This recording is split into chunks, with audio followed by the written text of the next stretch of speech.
నమస్తే, నేను Kesh. Welcome to Suman TV. ఉప ముఖ్యమంత్రి పవన్ కళ్యాణ్ యాక్షన్లోకి దిగారు. ముఖ్యంగా ఆయన స్పెషల్గా ఏరి కోరి తెచ్చుకున్నటువంటి ఆఫీసులు కూడా ఆన్ డ్యూటీ రిపోర్ట్ చేశారు. పిఠాపురం నియోజకవర్గంలో ఇద్దరు పర్యటిస్తున్నారు. ప్రస్తుతం నియోజకవర్గానికి సంబంధించినటువంటి సమస్యలపైన సమీక్ష సమావేశాల్లో ఉప ముఖ్యమంత్రి పవన్ కళ్యాణ్ బిజీగా ఉన్నారు. అలానే క్షేత్రస్థాయి పర్యటనకి కృష్ణతేజ ఐఏఎస్ ఆల్రెడీ వెళ్ళారు. ఈ నేపథ్యంలో పిఠాపురానికి సంబంధించి ఎలాంటి ప్లాన్ రూపొందించబోతున్నారు, అలానే ఎన్నికల సమయంలో ఇచ్చినటువంటి హామీలని అమలు చేసే దిశగా పవన్ కళ్యాణ్ ఎలాంటి చర్యలు తీసుకోబోతున్నారు, ఈ అంశాలను విశ్లేషించేటువంటి ప్రయత్నం చేద్దాం. మనతో పాటు పొలిటికల్ అనలిస్ట్ చంద్ర శ్రీనివాస్ గారు. నమస్కారం అండి. కృష్ణతేజ వస్తారు. వచ్చిన తర్వాత పంచాయతీరాజు అలానే మిగతా విభాగాలు, ముఖ్యంగా పవన్ కళ్యాణ్ గారు చూస్తున్నటువంటి శాఖల పైన ఒక బ్లూ ప్రింట్ రెడీ చేస్తారని చెప్పి అన్నారు. ఆయన వచ్చారు, ఈయన సొంత నియోజకవర్గానికి వెళ్తున్నారు. ఏం జరగబోతుంది? డెఫినెట్గా ఫస్ట్ విజిటే పిఠాపురంతో పెట్టుకోవటం.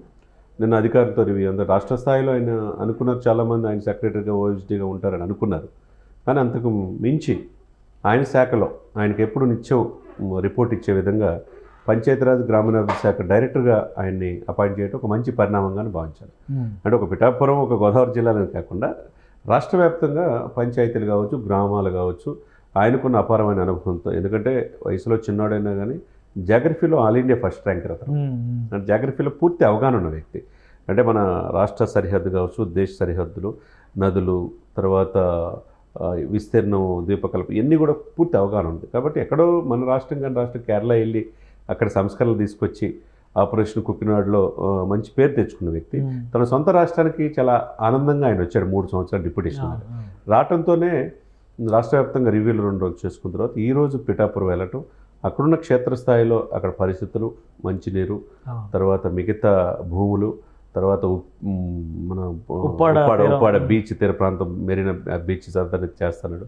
టూరిజం ఏ విధంగా చేయాలి, పంచాయతీలు ఏ విధంగా ముందుకు, ముఖ్యంగా గొల్లప్రోలు, పిఠాపురం, ఇంకొక మండలం, 3 మండలాలు ఉన్నాయి. దానికి సంబంధించిన ఎలా నీటిపారుదల ప్రాజెక్టులు అన్నిటి సమగ్రంగా ఉదయం నుంచి చేసుకుంటున్నాడు. ఇదే సమయంలో పవన్ కళ్యాణ్ గారు ఆయన అసెంబ్లీలో, అది సెక్రటరియట్లో ఉండి రాష్ట్ర వ్యాప్తంగా వచ్చిన అర్జీలన్నీ కూడా చూసుకుంటా ఉన్నారు. ఈరోజు సాయంత్రానికి ఆయన కూడా వెళ్ళొచ్చు.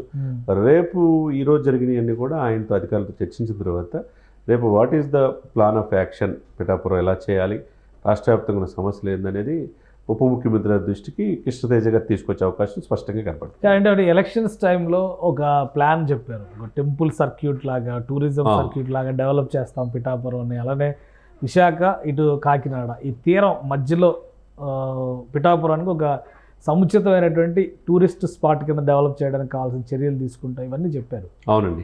ఇవి అమల్లోకి వెళ్ళడానికి ఎంత సమయం పట్టచ్చు? ఇప్పుడు ఈయన ఒక ఆఫీసర్గా వచ్చిన తర్వాత ఆ ప్రాంతాల్లో పర్యటించడం వలన వచ్చేటువంటి అవుట్కమ్ ఏ విధంగా ఉండొచ్చు? డెఫినెట్గా అంటే గ్రామీణాభివృద్ధి, పంచాయతీ సమర్థమైన అవగాహన ఉన్న ఆఫీసర్ ఉంటే ప్రాజెక్ట్ వర్క్ ప్రిపేర్ చేయడం చాలా ఈజీ. అంటే దాని గ్రామాలను ఏ విధంగా రోడ్ కనెక్టివిటీ చేసుకోవాలి, వాటర్ ప్రతి ఒక్కరికి ఇంటికి మంచినీరు ఎలా వేయాలి, పంచాయతీలను ఎలా అభివృద్ధి చేసుకోవాలి, ఆ నిధులను సెంట్రల్ నుంచి ఎలా తేవాలి అనేది ఇక్కడ ముఖ్యమైన విషయం. ఆ పాయింట్ ఆఫ్ వ్యూ ఒక అవగాహన ఉన్న వ్యక్తి కనుక ఉంటే స్పీడ్గా పనులు అవడానికి అవకాశం ఉంది. సెంట్రల్లో నిధులు తీసుకురావటం, ఇమీడియట్గా బ్లూ ప్రింట్ తయారు చేసుకుంటే ఇది రాష్ట్ర వ్యాప్తంగా ఒక రోల్ మోడల్. ఇప్పుడు పిఠాపురంని ఆదర్శంగా తీర్చిదిద్దారనుకోండి, దేశానికి రోల్ మోడల్గా తీర్చిదిద్దారని ఉప ముఖ్యమంత్రి గారు చెప్తున్నారు. అదే సమయంలో ఈ రోల్ మోడల్ ఇదే విషయాన్ని అన్ని గ్రామాలకు కూడా విస్తరించవచ్చు కదా. ఆలోచనని ముందుకు తీసుకెళ్లే అవకాశం సమర్థవంతమైన ఆఫీసర్స్ ఉంటే డెఫినెట్గా ఈజీగా, అదేవిధంగా ఆయనకు తగ్గట్టుగా, అధికారులకు తగ్గట్టుగానే ఈయన కూడా రోజు 10-15 గంటల రివ్యూలో కూర్చుంటున్నాడు, పూర్తిగా అవగాహన తెచ్చుకుంటున్నాడు, అన్నీ కూడా క్షుణ్ణంగా పరిశీలించిన తర్వాత సంతకం పెడుతున్నాడు. ఒకటంటే ఇప్పుడు కేరళలో కొంత లిటరసీ రేట్ ఎక్కువ ఉంటుంది, జనాల్లో అవగాహన స్థాయి ఎక్కువ ఉంటుంది, అక్కడ లైఫ్ స్టైల్ డిఫరెంట్, చిన్న స్టేట్, ఇట్లాంటి ఈక్వేషన్స్ ఉన్నాయి. ఏపీలో దీనికి అంతా కాంట్రాస్ట్లో ఉన్నటువంటి పరిస్థితి ఉంది. ఇది కొంత ప్రతికూలత అయ్యే అవకాశం ఉంటుందా కృష్ణతేజకి ఇంప్లిమెంటేషన్స్ పార్ట్లో చూసినప్పుడు? అక్కడ ఏంటంటే ప్రజలు చాలా తెలియగలరు. కేరళ వాళ్ళు చూడండి, ప్రపంచవ్యాప్తంగా ఎక్కడైనా వాళ్ళు బతకగలరు. వాళ్ళు ప్రతి ఒక్కరు డాక్టర్లు, నర్సులు, తర్వాత 100% లిటరసీ రేటు, చైతన్యం ఉంది. ఎక్కడ మూలాలు ఉన్నా కరోనాని వ్యాప్తి చేయాలన్నా, కంట్రోల్ చేయాలన్నా కేరళని ఆదర్శంగా తీసుకుంటారు. అట్లా అంత చైతన్యవంతమైన కేరళలో చదువుకున్న నిరక్షరాస్యులు కూడా వాళ్ళని 2.5 లక్షల మంది కాపాడిన తీరు, తర్వాత ఆ రాష్ట్రం యొక్క స్థితిగతులనే పూర్తిగా అధ్యయనం చేసుకున్న వ్యక్తి ఆంధ్రప్రదేశ్ పరిస్థితులు అధ్యయనం చేసుకోవడానికి చాలా ఈజీ అవుతుంది అనేది మన రాష్ట్రంగా రాష్ట్రం వెళ్ళి అక్కడ సక్సెస్ అయినప్పుడు ఆంధ్రప్రదేశ్లో తన సొంత చిలకలూరిపేట, గుంటూరు జిల్లా, కాబట్టి ఈయనకి ఈజీ అనేది అనిపిస్తుంది అన్నమాట డెఫినెట్గా. మిగతా శాఖలు సమన్వయం చేసుకోవటం ముందుకెళ్ళే అవకాశాలు ఈ స్పష్టంగా. కొత్త ప్రభుత్వం ఏర్పడి 50 రోజులు కంప్లీట్ అయింది, కానీ చాలా ఎక్కువ కాలం అయిపోయినట్టుగా చాలామంది ఫీల్ అవుతున్నారు. కాబట్టి ఇప్పుడు ఇంప్లిమెంటేషన్ పార్ట్ విషయంలో వచ్చేసరికి ముఖ్యంగా నియోజకవర్గాన్ని ఒక రోల్ మోడల్గా చేస్తాను అని పవన్ కళ్యాణ్ గారు చెప్పారు. అలా చేయడానికి ఎంతవరకు పాసిబిలిటీస్ ఉన్నాయి? అక్కడ ఉన్నటువంటి సోర్సెస్ ఏ విధంగా ఉన్నాయి? డెఫినెట్గా అండి, సోర్సెస్ ఉన్నాయండి. ప్లెంటీ ఆఫ్ ఆపర్చునిటీస్ ఆంధ్రప్రదేశ్లో ఉన్నాయి. టూరిజం డెవలప్మెంట్ చేసుకుంటే ఎంత డెవలప్మెంట్ చేసుకుంటే అంత. ప్రకృతి పర్యావరణానికి మారిపోయిన మనం విశాఖ బీచ్ కాడిని చూసుకుంటే అప్ టు కృష్ణపట్నం పొట్టు దాకా తీర ప్రాంతం ఉన్నది. గోదావరి జిల్లాలో కొబ్బరి తోటలు కానించి ఒకప్పుడు ధాన్యాగారం, దేశానికే ధాన్యాగారంగా ఉభయ గోదావరి జిల్లాలు అనుకుంటాం. ఇక పోలవరం కనుక పూర్తి అయితే ఇక అది దాన్ని ఏ లెవెల్లో వెళ్ళిద్దో మనం కూడా ఆలోచించుకోవచ్చు. ఇంకోటి అసలు గోదావరి జిల్లాలకు ఉండేటువంటి సహజ సిద్ధమైనటువంటి సౌందర్యం ఒక ఎత్తు అయితే అటవీ శాఖ కూడా పవన్ కళ్యాణ్ గారి చేతిలోనే ఉంది.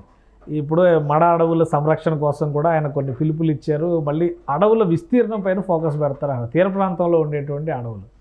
సో వీటన్నిటినీ కలిపి ఒక కాంబినేషన్ లాగా టూరిజం సర్క్యూట్స్ లాగా డెవలప్ చేయడానికి ఎంతవరకు అవకాశం? డెఫినెట్గా టూరిజం డెవలప్గా చేయొచ్చు. టూరిజం శాఖ కూడా కందం దుర్గేష్ గారి పరిధిలో ఉంది. ఆయన ఆల్రెడీ ఆన్ డ్యూటీ, ఎక్కడికక్కడ ఏంటని చూసుకుంటా ఉన్నారు. అదే సమయంలో టూరిజంతో పాటు మీరన్నట్టు అడవుల్ని సంరక్షించుకోవాల్సిన బాధ్యత అందరికీ ఉంది. స్వతహాగా పవన్ కళ్యాణ్ ప్రకృతి ప్రేమికులు కాబట్టి ఆయన మొక్కలు పెంచుతాడు, ఆక్సిజన్ ఇవన్నీ తెలుసు కాబట్టి ఇంకొద్దిగా ఫాస్ట్గా ముందుకు తీసుకెళ్ళి ఒక రోల్ మోడల్గా మీరు అన్నట్టు టూరిజం సర్క్యూట్ కావచ్చు, అడవులను సంరక్షించడం కావచ్చు, తర్వాత ఈ యొక్క తీర ప్రాంతాన్ని రక్షించుకోవడానికి అనేక చర్యలు కావచ్చు, కావాల్సినవన్నీ వెంటనే అవడానికి అవకాశం ఉండదండి. ఇప్పుడు ప్రధాన ఎజెండాగా పవన్ కళ్యాణ్కి ఇంటింటికి తాగునీరు సరఫరా, ఆయన కూడా రూరల్ డ్రింకింగ్ వాటర్ సప్లై మేనిఫెస్టోలో కూటమి ఇచ్చింది, ఆయన కంట్రోల్లోనే ఉంది. కాబట్టి సో సెంట్రల్ గవర్నమెంట్ కూడా ఘర్ ఘర్ పానీ అనేటువంటి నినాదంతో ముందుకెళ్తుంది. అక్కడ కూడా పెమ్మసాని ఉన్నాడు కదా. ఇప్పుడు పిఠాపురానికి సంబంధించి ఇవి పైలట్ ప్రాజెక్ట్స్గా అమలు చేయడానికి అవకాశం ఉంది. డెఫినెట్గా జల్లీ యాజ్ పాసిబుల్. ఇప్పుడున్న ఈ స్పీడ్ చూస్తూ ఉంటే ఒక 1 year లోపు ముందు పిఠాపురం ఈ రాష్ట్రానికి కూడా బహుశా అవే పర్యవేక్షణకి వెళ్ళినట్టుగా ఉన్నారు. డెఫినెట్గా వెళ్ళారు. కాబట్టి ఇప్పుడు ఈ స్పీడ్ చూస్తూ ఉంటే ఆయన ప్రజలతో మాట్లాడుతుంది, అధికారులు తీసుకెళ్లి సమగ్ర సమాచారం తెలుసుకుంది, ఈ సీరియస్నెస్ అనేది కనపడుతుంది. ఇదే సీరియస్నెస్ కనుకుంటే విత్ ఇన్ 1 yearలో ఒక పిఠాపురంకు ప్రతి ఇంటికి మంచినీటి ఇచ్చేసి మిగతా రాష్ట్రానికి రోల్ మోడల్గా చేసిన ఆశ్చర్యపడాల్సిన అవసరం లేదు. అంటే ఒక నమూనా ఇక్కడ రెడీ అయితే మొత్తం రాష్ట్ర వ్యాప్తం చేయడానికి అవకాశం ఎక్స్పెరిమెంటల్ కింద చేసే డెఫినెట్గా. రైట్, థ్యాంక్ యూ శ్రీనివాస్ గారు. ఇదే ఆంధ్రప్రదేశ్లో పిఠాపురాన్ని ఒక రోల్ మోడల్గా చేస్తానని ఉప ముఖ్యమంత్రి పవన్ కళ్యాణ్ చెప్పారు. ఎన్నికల ప్రచారంలోనే ఆయన అనేక హామీలు ఇచ్చినటువంటి పరిస్థితి ఉంది. ఇప్పుడు టాస్క్ పైన ఫోకస్ పెట్టినట్టుగా కనిపిస్తుంది.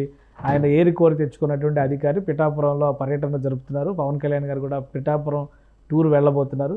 సో పిఠాపురం నియోజకవర్గాన్ని ఒక రోల్ మోడల్గా చేయడానికి కావాల్సినటువంటి ప్రణాళికని అతి త్వరలోనే వెల్లడించే అవకాశం ఉందని చంద్ర శ్రీనివాస్ గారు అంటున్నారు. ఇది స్పెషల్ డిస్కషన్. Keep watching.